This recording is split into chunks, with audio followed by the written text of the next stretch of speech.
Salut tout le monde et bienvenue pour une nouvelle vidéo. Aujourd'hui, on va parler ensemble de pourquoi, après 1 an et demi d'entraînement, on peut ne pas avoir de résultats ou de faibles résultats suite à une question, encore une fois, qui a été posée sur les forums Superphysique.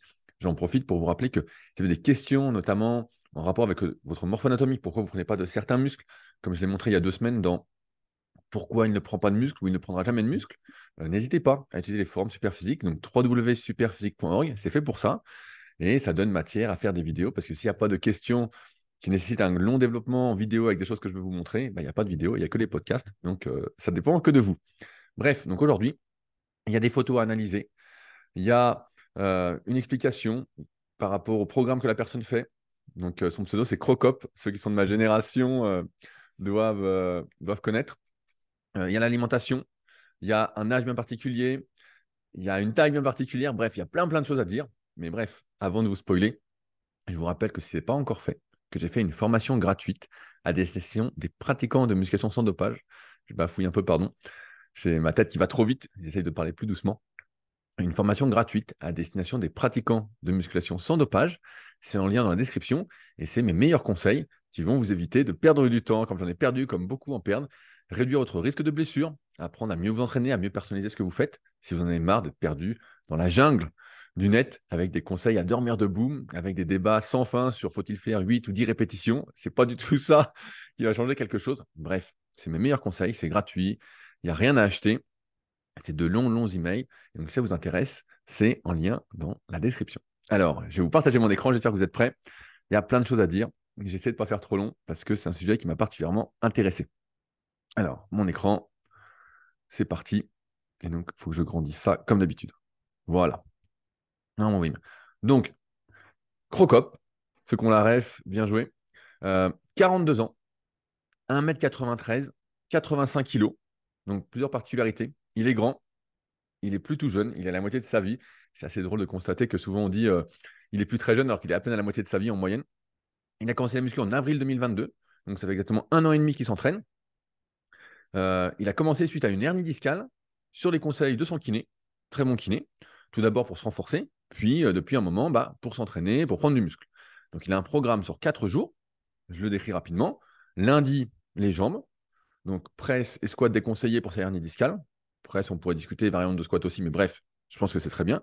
Belt squat en série de 10, leg curl, leg extension, abducteur, adducteur, rear kick par jambe. Je pense que ça, c'est des extensions pour les fessiers que font beaucoup les filles sur Instagram.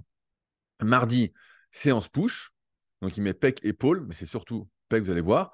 Donc, j'imagine que c'est des machines. Wide chest press, donc c'est sans doute une machine avec une prise large.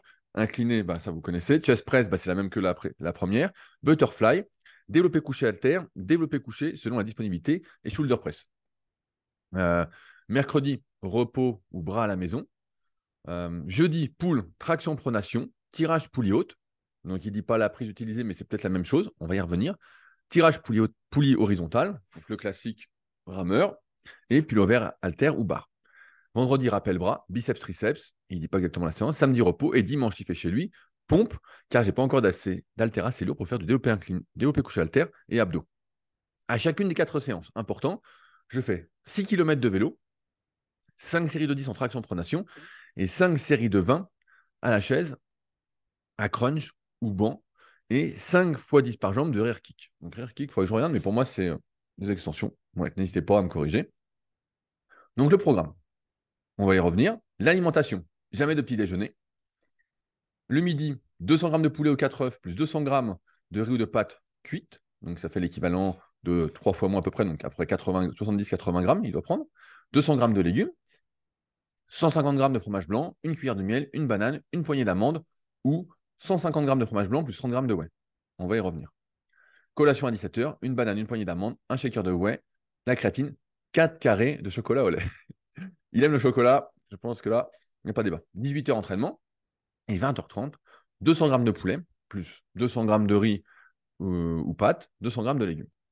Il n'y a que le week-end où, entre guillemets, je mange normalement. On va y revenir. Mais jamais de pain et très peu de fromage, quelquefois du dessert, zéro alcool. Je pense être assez strict. Je n'ai raté qu'une seule semaine d'entraînement à cause du Covid en 18 mois. Je n'ai pu parfois faire que 2 séances en salle, mais j'essayais de rattraper au mieux à la maison. Ça se compte sur les doigts d'une main. Le problème, autant mes performances se sont améliorées. Je passe par exemple les 5 séries de 10 à 90 kg développé couché, avec un maxi à 120. Je réussis à faire 3 séries de 7 traction pronation lestée à 20 kg, plus ou moins propre, ou encore 5 séries de 10 par bras à la shoulder press. Mais physiquement, les gains sont quasi nuls. CF, les photos ci-dessous. Donc, je vais essayer de grossir ça pour bien que vous voyez. Ah, je crois qu'il l'a mis comme ça. Alors, est-ce que ça se met? Voilà. Est-ce que je peux grossir? Je peux grossir. Tac, tac, voilà. Donc, il était comme ça au début. Vous voyez à gauche, j'espère qu'on voit ma souris. Il avait un bon bidon, il était un peu gras, voilà, on voit pas trop de muscles, pas de gras, tout ça. Et progressivement, on voit que ça prend. On voit progressivement, bah, les épaules se coupent, la taille s'affine, les pecs prennent, on le voit de plus en plus épais. L'éclairage n'est pas tout à fait le même sur chaque photo, mais on voit qu'il a pris. OK? Ça en est bon, je laisse ouvert pour tout à l'heure. Merde, bah ça a tout grossi, forcément. On était à 110, voilà. Voilà où j'en suis, physique de cycliste, mais sans les jambes. Heureusement que m'entraîner me plaît et que mes perfs continuent de s'améliorer, mais parfois je suis loin. Je ne suis pas loin de rage kit le fit game vu le peu d'évolution physique. Rage kit, je ne sais pas, ça doit être d'abandonner. Je sais que je suis vieux et que les progrès sont lents, mais j'ai vu des profils du même âge à la salle avoir des gains bien plus nets. Je sais que je pêche sur le sommeil, on va y revenir, 5 à 6 heures par nuit, le petit déjeuner. Pour le reste, je ne vois pas trop quelles sont les pistes d'amélioration, donc je suis preneur de vos conseils. Alors, il y a plein de choses à dire. On va commencer par le principal. Quand tu fais 1,93 m et qu'en plus, je reprends cette photo-là, tu as le buste plutôt long, avec des très longs bras. Un signe que vous avez des très longs bras, par exemple, c'est quand l'avant-bras ici, vous voyez, est très long comparativement à l'humérus. Vous voyez, il fait beaucoup plus long en proportion. Aussi, quand je ne suis pas très large d'épaule, on le voit bien, dès le début ici, vous voyez la clavicule. On en parlait, je crois, il y a 2 semaines avec l'exemple de poumon. Quand la clavicule est très en oblique comme ça, c'est que souvent, bah, vous êtes assez étroit d'épaule. Donc, long bras plus étroit d'épaule, plus le fait d'être grand, même si c'est une sorte de proportion, c'est-à-dire que vous avez des très très longs bras finalement, et vous êtes très étroit par rapport à votre taille. Donc, ça, c'est un énorme désavantage. C'est simple, si vous regardez dans la rue ou même en salle de musculation, les personnes qui font plus d'1,90 m et même plus d'1,85 m et qui deviennent balèzes avec de l'entraînement, ce sont des exceptions. C'est très très rare. Moi, ça a été mon cas parce que j'ai commencé à 14 ans, je me suis entraîné d'arrache-pied et je vais revenir par rapport à ce qu'il fait lui. Ça n'a rien à voir avec ce qu'il fait aujourd'hui. Ça a nécessité beaucoup plus d'efforts, beaucoup plus de rigueur, de discipline. Et sur des années, si vous avez vu ma vidéo d'évolution sur YouTube, vous voyez qu'il a fallu déjà 5-6 ans avant qu'on commence à voir que je faisais vraiment de la muscu. Pendant les 2-3 premières années, sur les forums de muscu, les mecs se demandaient pourquoi je postais mes photos. Ils disaient, ouais, t'as progressé, mais ça se voit pas trop. Et même dans la vraie vie, personne ne pouvait savoir que je faisais de la muscu. Quand j'ai commencé à aller au lycée, là, ça commençait à se voir parce que je commençais à être fort et j'avais des pecs, voilà, des bras, tout ça. Mais ça faisait déjà des années et des années. Et pour que ça se voit vraiment, il m'a fallu 5-6 ans. Donc déjà, quand on est grand, même si on peut, l'exemple inverse de Crocop, donc de Mirko, on va l'appeler Mirko, on aurait des bras courts en proportion, ça fait quand même des bras longs, des leviers longs, et en plus, bah, il n'est pas très avantagé. On voit, ça lui fait un buste long, tout ça. Donc, pour remplir de longs segments avec une grande taille, ça nécessite beaucoup, beaucoup, beaucoup plus de muscles, et donc beaucoup, beaucoup plus de travail et de temps pour se transformer. J'en parlais la semaine dernière, je donnais des cours en CQP à l'INSEP, avec le responsable muscu d'une salle qui est là depuis des années. Et lui, qui a de l'expérience dans le bodybuilding naturel, disait qu'en moyenne, bah voilà, il fallait 6 à 7 ans pour prendre 10 et 15 kilos de muscle, d'après son expérience. Donc, il a 67 ans, donc on peut quand même écouter son expérience. C'est pas plus compliqué que ça. 6 ou 7 ans, quand on est plutôt jeune et plutôt doué. Deuxième problème, qui n'est pas un problème, 42 ans. Donc, j'ai fait un article qui date un peu, mais qui est toujours d'actualité, qui s'appelle Tout sur la musculation après 40 ans. C'est l'article numéro 1 sur Google, sur le sujet. Bah forcément, j'ai fait un pavé. Bref, je vous invite à aller voir si ça vous intéresse. Mais en gros, plus on va vieillir, on en parlait dans les secrets du sport, l'épisode 33 ou 34 avec Duc, plus on va avoir du mal à récupérer. Moins on va être sensible aux efforts qu'on fait pour prendre du muscle. Julien Louis, dans Cyclisme Performance, on en parlait avec Mathieu Lambert. Un petit café, pardon. Il en parlait. Plus on vieillit, plus on est résistant à la prise de muscle. Plus il faut faire attention à son alimentation, on va revenir par rapport à ce qu'il fait, plus il faut s'entraîner dur, plus il faut mettre de choses en place pour accélérer sa récupération. On ne peut plus être sur quelque chose de passif. Comme à 20 ans où en fait, on a récupéré limite 2 heures après la séance. Là, à 42 ans, c'est plus le cas. Qui plus est, quand on a à côté une famille, euh, une femme, des enfants, un travail, une vie sociale, etc. On y reviendra aussi parce que par rapport à ce qu'il disait le week-end. Donc l'âge joue contre lui. On prend beaucoup moins de muscles à 20 ans qu'à 42 ans pour les mêmes efforts. Il n'y a pas de comparaison possible. Donc ça, c'est aussi un truc à mettre dans l'équation. Donc le fait d'être grand, avec des longs segments et d'avoir 42 ans, bah, c'est déjà des choses qui vont expliquer des progrès beaucoup plus lents pour se transformer. Et ce qui explique en partie, première cause, qu'en 1 an et demi, bah, tu ne te transformes pas énormément, même si tu faisais tout super bien. L'erreur que fait Crocop, et j'en parle souvent, c'est de se comparer, je crois qu'il le dit un peu plus bas, c'est ici. Ici, il le dit, j'ai pu voir des profils du même âge à la salle avoir des gains bien plus nets. Le potentiel musculaire, je le rappelle, est déterminé par plusieurs choses. Moi, ce que j'appelle l'analyse morpho-anatomique, ce sur quoi j'interviens justement pour les futurs coachs en CQP et en BPGEPS, et que je propose dans le tome 1 et le tome 2 de la méthode Superphysique pour ceux qui ne suivent pas mes cours, qui ne se déplacent pas, voilà, mais ce n'est pas aussi bien que les cours, mais c'est déjà pas mal, j'ai fait au mieux. En fait, le potentiel musculaire, c'est la longueur des segments par rapport à sa taille. Donc, une sorte de proportion. C'est la longueur des muscles. Souvent, quand on a des longs segments, on pourrait croire qu'on a des longs muscles. Donc, pareil, je vous partage un article ici. Vous tapez analyse morpho-anatomique en musculation et je mets tout le truc d'analyse. Voilà, comment faire son analyse, bref, ça on s'en fout. Euh, comment faire son analyse, voilà, il y a tous les trucs à faire, les photos à faire, euh, pour qui ça sert, tout ça. Donc, par exemple, si vous débutez la musculation, vous pouvez voir que votre morphologie osseuse, les muscles, vous allez avoir du mal à les voir. Vos préférences motrices, vos préférences musculaires pour faire un mouvement ne seront pas encore vraiment mises en place. Donc, l'analyse morpho-anatomique, quel est mon potentiel? Plus j'ai des longs bras, plus j'ai des muscles courts en comparaison souvent. Alors, des fois, il y a des exceptions pour confirmer la règle, évidemment. Si vous prenez Bumstead, qui est monsieur Olympia classique physique, ça doit être classique physique, bah, si vous regardez, il a presque tous les muscles longs, le type. Donc, forcément, tout se fait facilement. Et il y a également les antécédents sportifs. Plus on a fait de sport quand on est gamin, quand on est enfant, adolescent, plus ça développe de potentiel. Plus on a fait du sport, même durant toute sa vie. Voilà, si on commence la musculation à 40 ans, donc je ne sais pas pour Mirko ce qu'il en est, mais si tu n'as rien fait pendant 40 ans ou presque, et que tu démarres à 40 ans, ton potentiel est bien moindre que si tu avais fait plein de choses. Et c'est facile de comprendre, c'est que plus on répète, plus on utilise nos muscles, on va rester sur nos muscles, plus en fait ça devient économique pour notre cerveau de les utiliser et de les recruter. En fait, comment je peux simplifier ça? Si vous avez pas le bouquin de Daniel Coyle, Le Talent Code, mais en gros, plus je vais répéter quelque chose, imaginez que ça c'est votre nerf, plus je vais utiliser ça, plus il va y avoir une gaine de myéline autour épaisse. Et plus en fait l'information, donc l'envoi de la contraction de mon cerveau à mes muscles va être rapide et économique et va nécessiter moins d'efforts. C'est pour ça que tout ce que vous faites quand vous êtes enfant et adolescent, bah, ça compte triple. Ou quoi? Parce que vous n'êtes pas encore dans le vieillissement. Vous n'êtes pas encore en train de perdre. Voilà, de lutter contre la nature. Vous êtes avec la nature. Bref, donc ça peut expliquer des grosses différences, et c'est pour ça que se comparer, c'est une grosse erreur. Je donne souvent une anecdote en ce moment. Quand j'ai été voir Monsieur Olympia en 2010 ou 2011 à Las Vegas, moi j'avais les magazines de musculation, et donc dans les magazines, les mecs paraissaient incroyables, quoi. Vraiment, ils paraissaient immenses, ils étaient larges, vraiment, on se disait, waouh, c'est comme ça que je veux être. Et donc je vais à Olympia avec mon pote Raph, on y va, tout ça, et on est dans le même hôtel, l'Orleans, sur Las Vegas, donc on les voit manger, tout ça. Et en fait, quand je les ai vus en vrai, je me suis dit, ah, sans être méchant ou quoi, mais en rigolant un peu, c'est tous des nains. En fait, la plupart faisaient 1,70 m en moyenne. Alors, des fois, il y en avait un qui était un peu plus grand, voilà, qui faisait 1,80 m, mais c'était l'exception. La vérité, c'est qu'ils étaient tous petits, et en fait, ça faisait tous des petits obèses qui avaient du mal à marcher, qui étaient plus larges que haut, qui vraiment, et donc ça m'avait un peu vacciné du bodybuilding. Je me dis, ah ouais, en fait, les types, en fait, pour faire du body, il faut être petit. Et la plupart des gars que vous voyez sur scène, vous dites, ah putain, si vous pensez qu'ils sont grands, en fait, ils sont tous assez petits.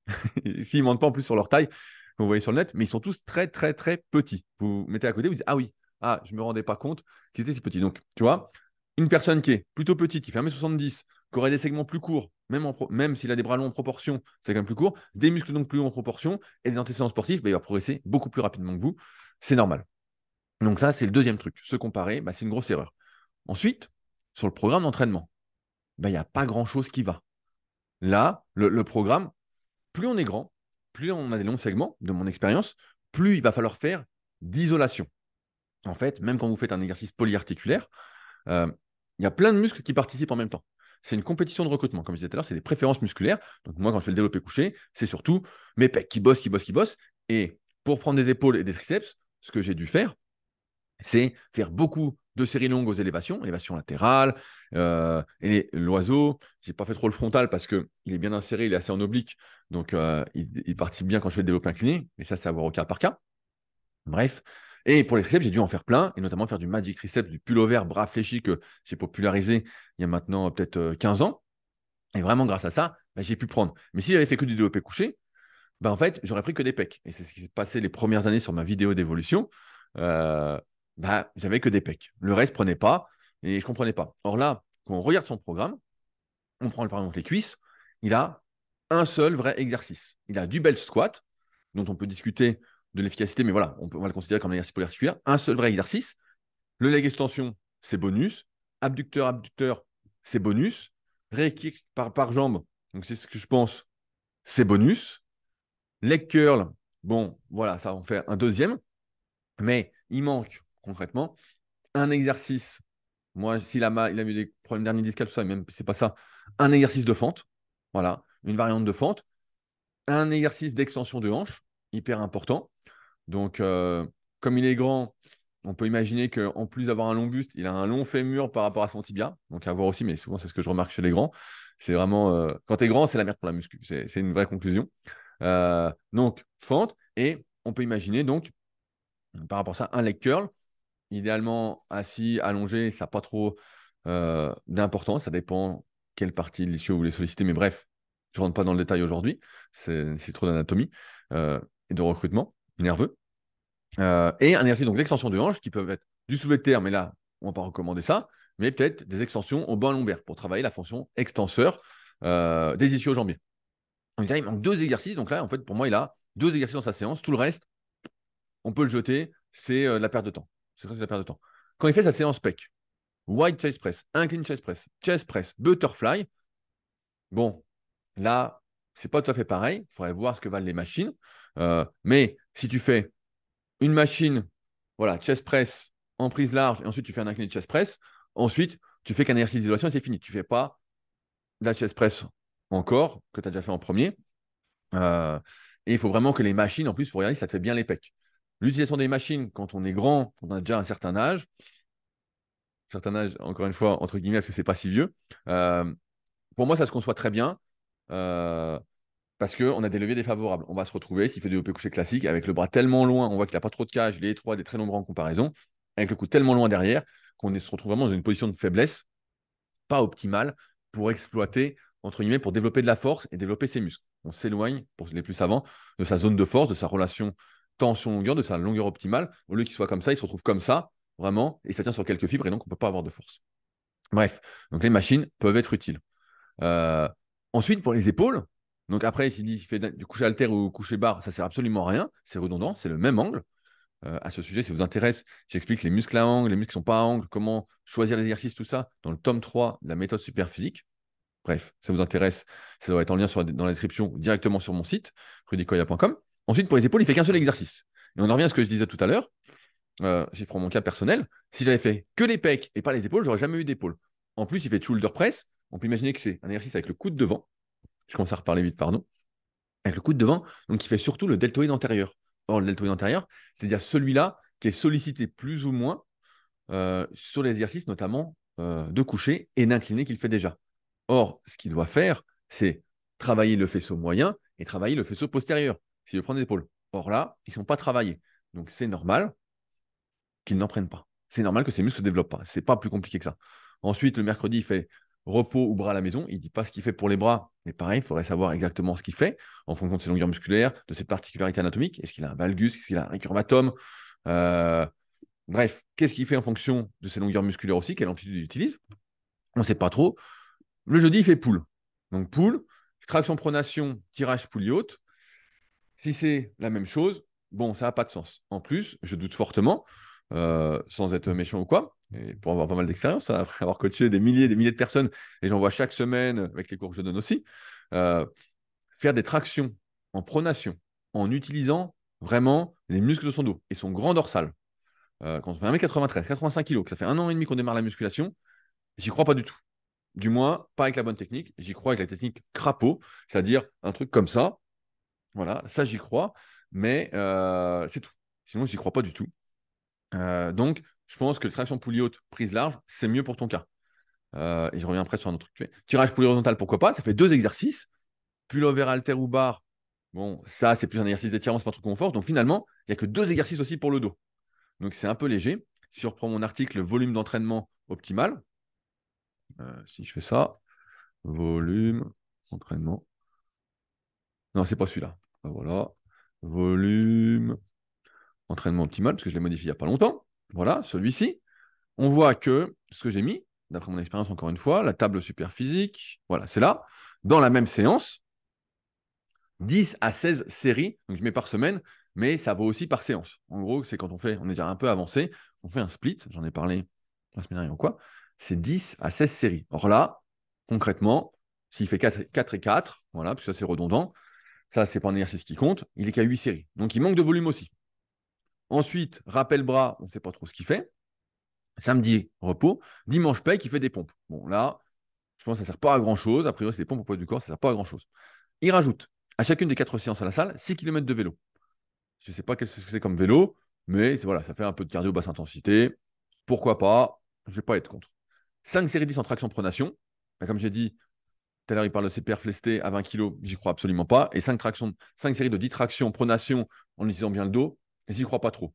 Un conseil que je donne souvent, et ce que je fais faire à tous mes élèves en coaching à distance, c'est on filme les exercices du moins progressivement pour voir ce qu'il en est. Et souvent, on a des grosses différences entre ce qu'on croit faire et ce qu'on fait. Là, si tu te filmes, Mirko, bah, tu verras que je pense que c'est pas bon. Je pense que tu fais pas des vraies tractions. Des belles tractions. Je pense que tu fais des tractions qui n'ont aucun sens d'un point de vue prise de muscle. Le but, quand on veut prendre du muscle, c'est d'abord d'utiliser ses muscles. Donc, d'utiliser la technique adéquate pour utiliser les muscles qu'on souhaite développer comme muscles moteurs, comme muscles qui vont faire le mouvement. Alors là, je pense que tu tires tout avec les bras ou avec les trapèzes. Voilà, un truc. Peut-être que tu te mets un peu d'élan, donc je pense que c'est dégueulasse. Et tu fais 5 fois 20 la chaise à crunch ou banc et 5 fois 10 par jambe horaire kick. Bon, là, pareil, c'est pas ça qui va t'aider à avoir des meilleurs abdos, à construire une meilleure vascularisation au niveau local. Si ton but, c'est de moins stocker au niveau du ventre quand tu grossis, quand tu fais des écarts. Donc, bref, tout le programme, en fait, est à revoir parce que là, ton volume d'entraînement utile et efficace est très faible. Et donc, quand on est comme ça et qu'on débute le muscu, le mieux, c'est de prendre des programmes qui sont tout faits, quand on n'a pas encore les connaissances pour l'adapter, qu'on ne fait pas appel à un coach pour personnaliser son programme, un bon coach en tout cas. Parce qu'il y en a plein qui connaissent que dalle, évidemment. Sinon, je ne ferais pas ces vidéos. Et on serait dans le meilleur des mondes. Tout le monde progresserait. Prendre un programme classique, comme on peut retrouver sur superphysique.org, programme de musculation, sur l'application SP Training. Il y a plein de programmes gratuits sur l'application. Vous tapez SP Training, vous téléchargez, vous prenez un programme classique et vous suivez ça. Là, ils sont optimisés avec le volume d'entraînement minimal effectif, ce qui va vous permettre d'avoir des résultats, au moins. Et vous allez travailler pratiquement l'intégralité des muscles qui se voient. Et vous allez faire des vrais abdos, des vrais trucs. Les programmes sont plutôt complets. Ils ne sont pas personnalisés, mais au moins, il y a des programmes complets et c'est gratuit. Et c'est pour ça que c'est gratuit, c'est parce qu'ils ne sont pas personnalisés. Si vous achetez des programmes payants et qui ne sont pas personnalisés à vous, vous comprenez l'escroquerie. Bref, là, donc deuxième point, son programme d'entraînement est ripou. Il n'est pas du tout adapté. Il manque de volume d'entraînement. Et il fait des fois des exercices sans doute où il n'utilise pas ses muscles. Plein de trucs qui ne servent pas à grand-chose. Voilà. Donc là, il y a tout à revoir. L'alimentation. Comme je reviens à ce que je disais tout à l'heure au début, plus je suis vieux, entre guillemets, moins je suis sensible à l'anabolisme, à la prise de muscle, aux efforts que je fais. Or, je sais qu'il y a toute cette mode du jeûne intermittent, mais le jeûne intermittent, de ne pas manger au petit déjeuner, il le fait malgré lui. C'est pas vraiment ce qu'il fait. Et j'en parle, je crois, dans mon article sur la musculation après 40 ans. Je crois qu'il y a un endroit où je parle de l'alimentation, tac, tac, tac, exemple de programme. Voilà, les modes alimentaires comme l'IFM ou pire encore d'être heureux de manger de la junk food et de faire des cheat meals. Nanana. Ah, je parle pas de l'IF. Bon, je suis sympa. Euh, voilà, bon, je sais plus de quoi je parle, c'est un peu long, mais bref, de sauter le petit déjeuner, c'est pas. Alors, d'un point de vue santé, on pourrait discuter si on mange assez de calories sur la journée, assez de protéines, tout ça, assez de nutriments essentiels comme les lipides, polyinsaturés, monoinsaturés, saturés. Bref, je ne reviens pas en détail. Il y a mes 2 bouquins sur le sujet, Guide de la prise de masse naturelle et Guide de la sèche naturelle, si vous souhaitez aller plus loin sur le sujet, disponible encore une fois sur rudicoya.com. J'en ai pas à côté de moi. Toutes les enveloppes sont à côté. Elles sont déjà finies, scotchées, comme on dit. Bref, donc pas de petit déjeuner. Donc, c'est-à-dire qu'à un moment où tu as été en jeûne pendant plus d'une dizaine d'heures, où tu es très sensible justement, où tu es en manque, entre guillemets, par rapport à ce que tu fais comme entraînement, même si l'entraînement va être beaucoup mieux maintenant, mais n'était pas terrible, et ben, tu manques. C'est un moment hyper propice justement à l'anabolisme. Euh, donc, c'est surtout pas le moment de ne pas manger. Ensuite, le midi, donc le matin, il faut que tu manges. Le midi, donc, il y a un truc, moi, que je ne comprends pas, c'est le rajout de 30 grammes de whey avec du fromage blanc. Tu manges à 200 grammes de poulet, donc ça n'a pas de sens. Euh, mais voilà, c'est toujours poulet ou 4 œufs, pareil, ça c'est, ou riz ou pâtes, ou légumes, je ne sais pas si c'est les mêmes à chaque fois, mais ça m'ennuie aussi. Quand tu es pratiquant de musculation, tu peux manger, et j'ai préparé hein, les meilleurs aliments en musculation, vous pouvez aller lire. Voilà. Donc les meilleures sources de protéines, les meilleures sources de glucides, les meilleures sources de lipides. Bref, il y a plein de trucs qui peuvent vous intéresser. Ça, c'est ce dont je parlais. N'hésitez pas à aller le voir. Voilà, je reviens là-dessus. Donc, il n'y a pas de variété dans ce qu'ils mangent. Il n'y a pas de petit déjeuner. Il y a cette incohérence fromage blanc, 30 grammes de whey. Il y a 4 carrés de chocolat au lait. Bon, je veux bien qu'on aime le chocolat, mais ça fait peut-être beaucoup. Peut-être un seul carré, ça suffit. Euh, un, je vois pas de complément alimentaire. Je vois un manque de lipides essentiels énorme. Il n'y a pas d'oméga 3 dans son alimentation. Hyper important pour la régulation rien que de la santé, mais de l'anabolisme, de la perte de gras, nos membranes cellulaires. Euh, L'expérimentation, c'est sûr qu'il est carencé dans plein de choses. Donc, je ne vais pas faire tout un détail, mais si ça vous intéresse, pareil, il y a un article, je ne l'ai pas préparé, c'est les compléments alimentaires en musculation à prendre. Bref, vous tapez ça sur Google et vous aurez mon article très, très détaillé par ordre d'importance. Du moins, ce que j'estime. Mais, donc déjà, la diète n'est pas super. Elle est un peu au pif. Et il manque le petit-déj. En plus, le week-end, je mange normalement. Mais c'est ça, manger normalement, en fait. Donc, si le week-end, je rajoute 42 ans, pas spécialement fait pour la musculation, des membres longs, sans pas d'antécédents sportifs, un programme un peu à l'arrache. Et donc, si le week-end, en plus, tu manges plus du tout ton nombre de calories, entre guillemets, et les aliments sains qu'on doit tous manger pour être en forme, tout ça, et que tu manges des saloperies, ben en fait, c'est trop. De mon expérience, et je vais le dire, c'est peut-être salaud pour certains de dire ah ben c'est trop dur tout ça, mais la vérité, encore une fois, après avoir coaché des milliers de personnes, c'est pas moi qui fais les règles, j'aimerais que ce soit peut-être plus clémente, mais la vérité, c'est que si tu as 40 ans, que tu veux progresser en musculation, tu ne peux pas te permettre 2 jours où tu manges comme monsieur, madame, tout le monde, c'est-à-dire des saloperies, où tu t'empoisonnes volontairement, même si tu n'en as pas conscience, parce que tu caches la vérité, comme tu le sens, choisis l'histoire que tu veux te raconter, et espérer bien progresser, que ça ralentisse pas ta progression. Sachant que tu as 42 ans, donc tu es encore une fois, plus tu vas vieillir, moins tu es sensible à la progression. Dès 25 ans, dès 30 ans, en fonction de l'individu, tu es moins sensible, donc il faut que tu t'investisses plus pour progresser. Donc tu ne peux pas faire ça, c'est pas possible. Alors pareil, tu dis jamais de pain et très peu de fromage. Rien t'empêche, par exemple, de manger du fromage tous les jours dans ton alimentation, de manger des desserts, bah, à réfléchir à ce que c'est comme dessert. Au lieu de prendre 4 carrés de chocolat au lait, je pense que si tu n'en manges qu'un, bah, ça fait des calories que tu peux mettre ailleurs. Bref, ton alimentation, pour moi, elle ne tient pas du tout compte de tes goûts, ni de tes besoins. Elle n'est pas du tout optimisée. Tu prends de la créatine qu'une seule fois dans la journée. On sait, entre guillemets, que la créatine, c'est mieux d'en prendre un peu tout au long de la journée, ou au moins en 2 ou 3 prises, plutôt que tout d'un coup. Euh, et l'idéal, c'est surtout pas avant l'entraînement, si on doit choisir. Donc, tu vois, il y a plein d'erreurs sur la diète aussi. Euh, ça va pas. Ça va pas. Ça manque de variété. Tes besoins ne sont pas comblés. Euh, le week-end, tu as 2 jours qui sautent. Donc, 5 jours sur 7, c'est bien. Enfin, c'est bien. C'est très moyen, mais c'est pas si pire. Il y avait bien pire, heureusement. Hein, je suis un peu dur. Mais, et le week-end, a priori, bah, ça va pas. Donc, tu penses être assez strict, mais tu l'es pas. En fait, tu l'es pas. Ton entraînement va pas. Ton alimentation va pas. Le choix des exercices, bah là pour l'instant, on ne peut pas le dire comme ça. Je ne te vois pas bouger tout ça, je ne vois pas tes préférences. Et je vois que des photos du haut du corps que je peux remettre juste ici. Donc voilà, on voit des très longs avant-bras, côté étroit. On voit ton faisceau ici de l'épaule qui est très en oblique. Donc on voit que l'avant d'épaule, bah voilà, il bénéficie bien, mais on voit que le faisceau là est tout plat. Euh, la taille est longue. Donc, quand on a la taille longue aussi, je peux rajouter que ça fait en général, on a le grand dorsal qui est court. Donc là, on ne le voit pas parce qu'il n'est pas de dos. Mais ça veut dire qu'il y a une zone de faiblesse entre les lombaires et le bas des abdominaux, entre guillemets. Et je ne m'attarde pas dessus aujourd'hui. S'il y a des questions, n'hésitez pas à les forums Superphysique, comme ça je développe plus longuement. Mais tu as une zone de faiblesse. Donc ça aussi, il faut mettre l'accent parce que c'est une hypothèse, une des causes qui peuvent expliquer des douleurs au dos. Donc, je reviens là-dessus. Tes perfs se sont améliorés sur les exercices que tu pratiques. Et c'est normal. Or, c'est ma conclusion, tu ne fais pas assez d'exercices, ton volume d'entraînement est trop faible, tu n'as pas assez d'exercices d'isolation. Plus on est grand et qu'on a de l'enseignement, plus il faut en faire. Les gars qui disent qu'ils ne font pas les bras, qui prennent des bras en faisant les pecs et le dos, en fait, ça s'appelle des gars très très doués. Voilà, ça s'appelle mardi, demain, au moment où vous écoutez cette vidéo, sort un podcast sur la fameuse méthode chinoise avec un préparateur physique de lutte en Chine, donc qui est français et qui raconte comment ça se passe là-bas. Vous allez comprendre, hein, c'est la fameuse méthode chinoise dont je parle depuis peut-être presque de 15 ans. Je ne sais pas quand est-ce que date l'article, j'ai tellement refait souvent pour l'améliorer que je ne sais plus. Mais l'idée, quand même, là, c'est que, donc je récapitule pour finir, ça manque de volume d'entraînement, ça manque d'exercice d'isolation. Plus tu es grand, plus tu dois, longiligne en plus, grand et longiligne, plus tu dois faire de l'isolation. Donc là, ça veut dire pour les épaules, élévation latérale, l'oiseau, un développé, pourquoi pas continuer. Pour le dos, tu dois rajouter des exercices, peut-être du rowing à un bras, des tirages avec les coups de corps, des tirages avec les coups dans l'air. Bref, je te laisse regarder mes articles sur le sujet. Meilleur exercice dos, tu peux taper, par exemple, il y a des exemples de programmes. Meilleur exercice épaule, pareil. Meilleur exercice abdos, pareil. Pour les abdos, tu fais pas grand-chose. C'est pas suffisant. Du moins, si tu veux de meilleurs abdos, voilà, c'est pas suffisant. Pour les cuisses, tu fais 2 exercices.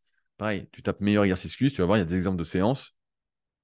Le plus simple, si tu ne veux pas lire tout de suite parce que c'est quand même pas mal, c'est que tu prends un programme sur l'application SP Training ou sur le site Superphysique pour pratiquants, pas débutants, mais intermédiaires, et tu suis. Je pense que c'est le plus simple pour l'instant. Et enfin, je vais continuer, je vais finir là-dessus. Je pêche sur le sommeil 5 à 6 heures par nuit. Alors, j'en reviens. Plus on vieillit, moins les progrès sont faciles, plus on se désensibilise à la prise de muscle, plus il faut avoir un entraînement adapté, plus il faut avoir une alimentation adaptée, plus il faut être rigoureux euh, là-dessus, et plus l'hygiène de vie à côté doit être nickel. Si tu ne dors que 5 ou 6 heures par nuit, même si certains se vendent, voilà, je finis mon café, de n'avoir besoin que de très peu d'heures de sommeil, la vérité, c'est que ça s'appelle encore une fois des exceptions, donc la plupart des gens, c'est 7, 8, 9 heures. Si tu peux pas parce que tu as des enfants, voilà, que c'est compliqué, c'est ton rythme, tout ça, tu n'arrives pas, c'est sûr que ça joue contre toi aussi. On ne se rend jamais compte. On peut dire, je suis en forme avec 5-6 heures. Si demain tu passais à 7, puis à 8, d'y aller progressivement, tu verrais qu'à 8, tu es encore en meilleure forme. Qu'à 7, 8, 9 heures, en fonction des gens, tu es en meilleure forme. Moi, je le vois quand j'arrive à me coucher tôt et que je me lève, comme d'habitude, entre 6 et 7 heures. J'ai dormi peut-être 8-9 heures. Je sens que je suis en méga forme. Si, et je suis un peu plus jeune que toi, je me couche un peu tard un coup, minuit, 1 heure du matin, le lendemain, déjà, je ne me lève pas à la même heure, un peu plus tard. Je sens que je suis moins énergique, que je suis moins bien d'un point de vue psychologique, tout ça aussi. Donc, je ne vais pas faire des séances trop dures, mais ça va impacter ma récupération. Si je fais ça 2 jours de suite, et qu'en plus, je fais un écart alimentaire, entre guillemets, je mange normalement, comme tu dis, mais pour moi, ce n'est pas normal, c'est de l'empoisonnement, encore une fois, c'est sûr que derrière, ma progression est hyper limitée. C'est-à-dire que les efforts que tu fais en salle, les effets des efforts que tu fais en salle sont minorés. Au lieu d'en profiter pleinement, tu en profites moins. Donc là, concrètement, ta progression ne me semble pas anormale au vu de tout ce que tu dis, de tout ce que j'ai vu, parce qu'il n'y a pas grand-chose qui va. Même si c'est pas si mal, et effectivement, c'est mieux que rien, et que tu as déjà pas mal progressé, moi, je trouve, pour ce que tu fais, aujourd'hui, et je vais finir sur une note plutôt positive, ta marge de progrès est monstrueuse. Si tu t'entraînes avec plus de volume, plus d'exercices, que tu manges le matin, que ton alimentation est plus variée, que le week-end, tu fais moins le type normal, c'est-à-dire le type médiocre. Voilà, on va le dire concrètement. Que tu essayes de dormir un peu plus, tu vas vraiment prendre. Vraiment. Alors après, je vais rassurer aussi, c'est normal, la première année, les 2 premières années, en général, beaucoup d'entre nous, on fait nimp. Voilà, on fait moyen.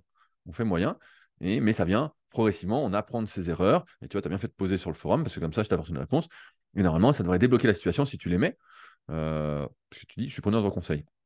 Donc, j'espère ne pas avoir été trop dur. Mais en tout cas, moi, je pense que tu as une bonne marge de progrès, même à 42 ans. Avec ce que tu as fait et déjà les petits progrès que tu as eu, on voit que tu as perdu du beat, tout ça. Je peux couper, je peux me remettre. Comment on coupe le partage? c'est ici. Je pense que tu as une belle marge de progrès. Et en fait, ta situation est normale. Il n'y a rien d'anormal. C'est un truc par lequel on passe tous. Et normalement, eh ben, je récupère ma casquette. Désolé, c'est pour la coupe de cheveux, elle est affreuse. J'ai pas encore été chez le coiffeur, je traîne un petit peu. Mais c'est normal. Et donc là, bah, ta marge de progrès, et je reviens à ce que je disais, un bon physique, c'est 5, 6, 7 ans. Et quand on est grand, c'est peut-être même 10 ans d'entraînement pour avoir un super physique. Bah, c'était mon cas, il a fallu 10 ans. Et j'étais beaucoup plus jeune. Mais voilà, en fonction des ambitions de chacun, c'est 4, 5, 6, 7, 8 ans pour vraiment prendre du muscle, se transformer avec une bonne rigueur et tout. Tu as l'impression aujourd'hui de faire beaucoup d'efforts par sortie de route, etc. Mais peut-être que tu en fais déjà trop par rapport à ce que tu devrais faire.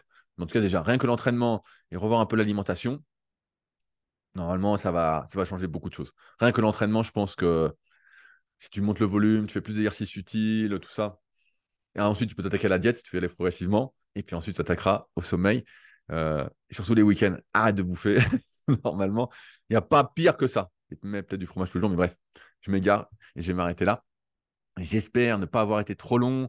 Peut-être mettez en vitesse x1,5 ou x2. Je ne sais pas, je parle déjà vite. Bref, si vous souhaitez réagir, n'hésitez pas à le faire dans la partie commentaires sous la vidéo sur YouTube. Le pouce bleu, les abonnements si ça vous intéresse ou pas, on s'en fout. Bref, si vous avez des questions et vous souhaitez que mon avis sur ce que vous faites, n'hésitez pas à utiliser les forums Superphysique, c'est fait pour ça. Et c'est de ça que dépendent les vidéos. Sinon, il n'y a que des podcasts. Bref, allez, on se retrouve bientôt pour de nouvelles aventures. Salut à tous.